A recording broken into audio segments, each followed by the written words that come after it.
The Lorax by Dr. Seuss. Happy birthday, buddy. I love you. At the far end of town where the grickle grass grows, and the wind smells slow and sour when it blows, and no birds ever sing excepting old crows, is the street of the lifted Lorax.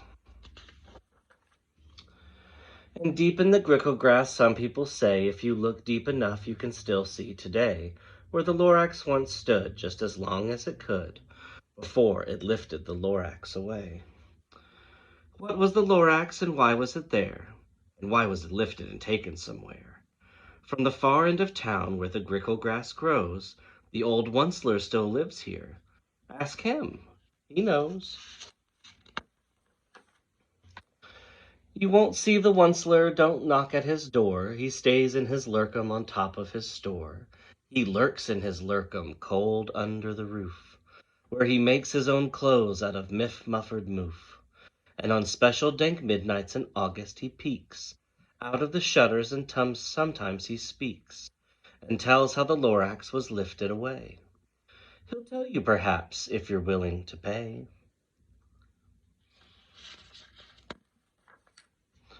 On the end of a rope he lets down a tin pail, and you have to toss in 15 cents and a nail, and the shell of a great-great-great-grandfather's snail.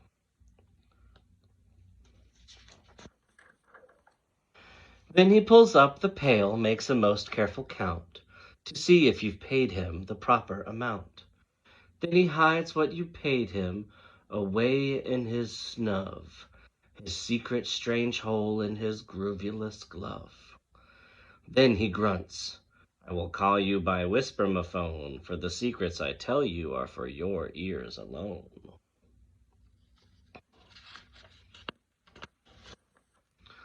Slup. Down slups the whisper-ma-phone to your ear. And the old Onceler whispers are not very clear, since they have to come down through a snurgly hose, and he sounds as if he has smallish bees up his nose. Now I'll tell you, he says, with his teeth sounding gray, how the Lorax got lifted and taken away. It all started way back, such a long, long time back. Way back in the days when the grass was still green and the pond was still wet and the clouds were still clean and the song of the swami swans rang out in space, one morning I came to this glorious place. And I first saw the trees, the trufala trees, the bright-colored tufts of the trufala trees, mile after mile in the fresh morning breeze. And under the trees I saw brown barbaloots, frisking about in their barbaloot suits, as they played in the shade and ate trufala fruits. From the ripulous pond came the comfortable sound of the humming fish humming while splashing around. But those trees, those trufala trees. All my life I'd been searching for trees such as these. The touch of their tufts was much softer than silk, and they had the sweet smell of fresh butterfly milk. I felt a great leaping of joy in my heart. I knew just what I'd do. I unloaded my cart. In no time at all I had built a small shop. Then I chopped down a trufala tree with one chop.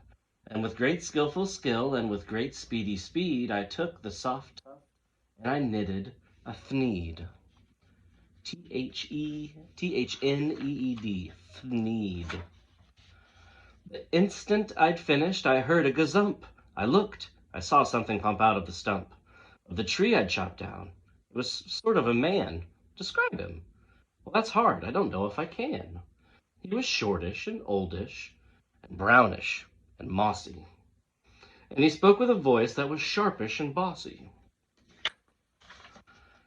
Mister, he said with a sawdusty sneeze, I am the Lorax, and I speak for the trees. I speak for the trees have no tongues, and I'm asking you, sir, at the top of my lungs. He was very upset as he shouted and puffed. What's that thing you've made out of my trufala tuft? Look, Lorax, I said, there's no cause for alarm. I chopped just one tree, I'm doing no harm. I'm being quite useful. This thing is a thneed. A thneed's a fine something that all people need. It's a shirt, it's a sock, it's a glove, it's a hat.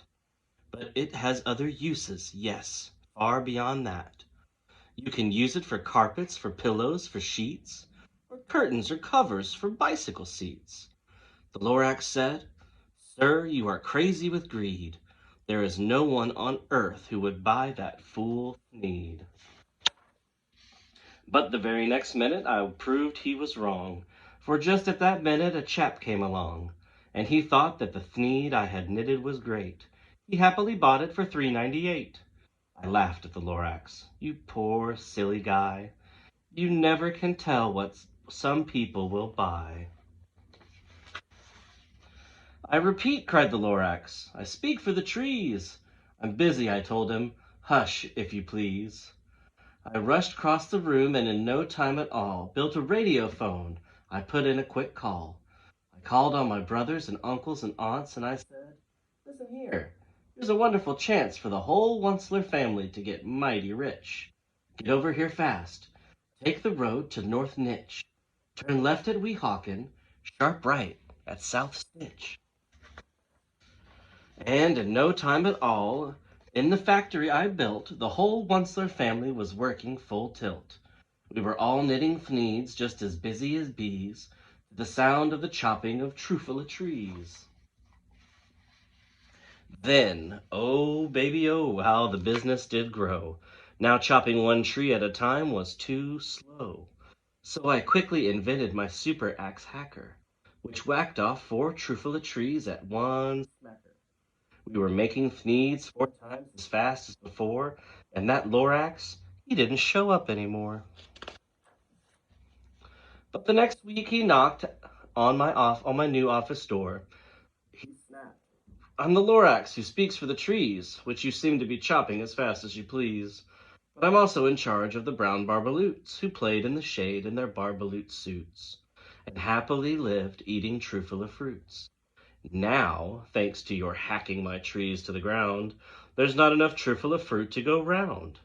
And my poor barbaloots are all getting the crummies, because they have gas and no food in their tummies.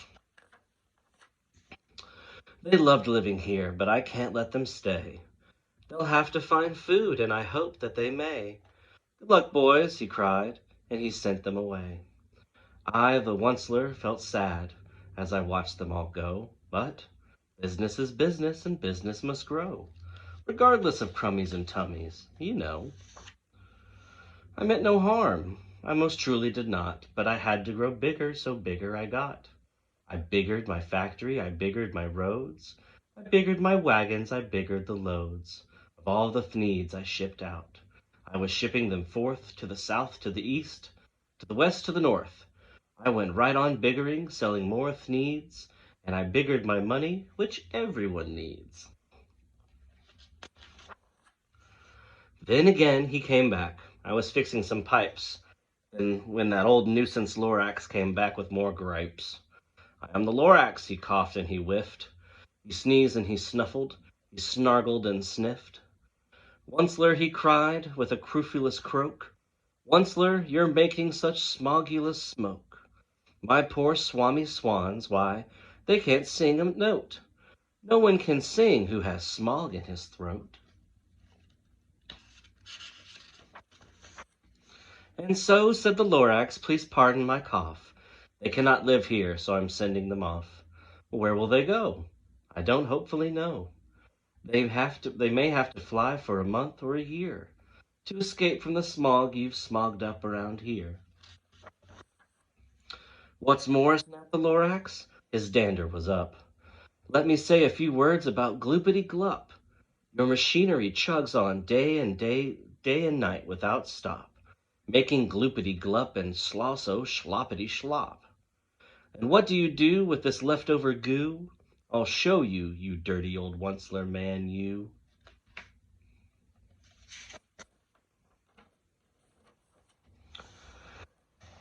"You're glumping the pond where the humming fish hummed. No more can they hum, for their gills are all gummed. So I'm sending them off. Oh, their future is dreary. They'll walk on their fins and get woefully weary, in search of some water that isn't so smeary. I hear things are just as bad up in Lake Erie. And then I got mad. I got terribly mad. I yelled at the Lorax. Now listen here, Dad. All you do is yap yap and say bad, bad, bad, bad. Well, I have my rights, sir, and I'm telling you, I intend to go on doing just what I do.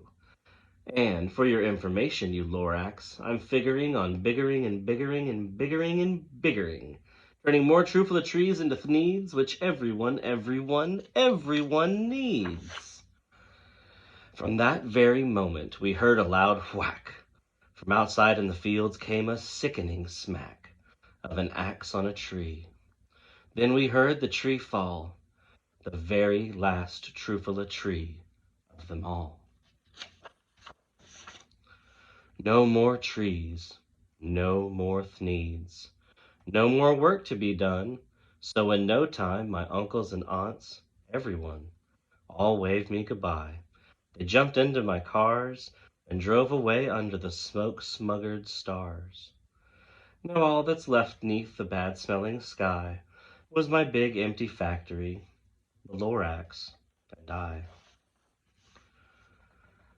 The Lorax said nothing, just gave me a glance, just gave me a very sad, sad backward glance, as he lifted himself by the seat of his pants. And I'll never forget the grim look on his face when he hoisted himself and took leave of this place, through a hole in the smog without leaving a trace. And all that the Lorax left here in this mess was a small pile of rocks with one word, unless. Whatever that meant, well, I just couldn't guess. That was long, long ago, but each day since that day I've sat here and worried away. Through the years, while my buildings have fallen apart, I've worried about it with all my heart.